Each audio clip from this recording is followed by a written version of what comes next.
આ ઢોસો ઉખડે તો સારું છે. હવે આની પર હું ઘી લગાવીશ. જેને ઘી લગાવવું એ ઘી લગાવે.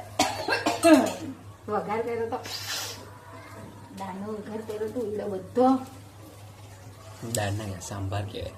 દાળ ને સાંભાર બધું એક જ છે ને, એની દાળ બને. સાંભારની અલગ દાળ આવે. અલા મસાલો નાખવાનો તો ભૂલી ગઈ. આ કયો મસાલો છે? આ મસાલો નહીં, આ દાળમાં સાંભાર મસાલો નાખવાનું ભૂલી ગઈ એમ. આમે શું નાખ્યું ખબર તને? Cheese spread. હા, આપણે પહેલી વાર ટ્રાય કરીએ કેવું લાગે છે. આજે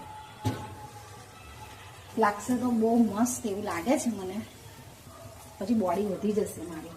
આટલી તો છે, પછી વધી જશે મારી બોડી. હવે આ નાખી દેવાનું. પછી એની અંદર છે ને તીખી ચટણી નાખવાની, ટામેટા ને ડુંગળીની મસ્ત.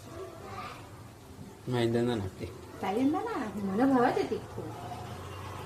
જેમ તીખું ભાવે એ નાખે, ના ભાવે ના નાખે. હવે ઉખડે તો સારું કે ભગવાન ઉખડી જજે. યસ, ઉખડી ગયો. બસ જો આને કહેવાય પરફેક્ટ ખીરું કહેવાય. ઢોસા બનાવે છે ને, ખેલ નહીં ભાઈ, બહુ અઘરું કામ છે. એ તો થોડું તો થાય. હવે પહેલા ઢોસામાં એવું જ થાય. લાગે છે બહુ મસ્ત લાગે ને? બળી ગયો. કઈ બળ્યો નહીં. કેટલો સરસ છે. હા. હવે આને ગરમ ગરમ ખાઈ લેવાના. ચટણી, આ છે ચટણી, લાલ ચટણી.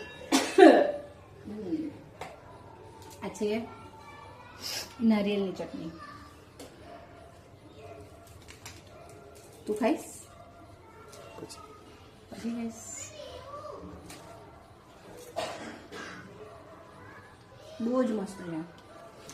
જેને ખાવ હોય આવી જાવ ઢોસા ખાવા.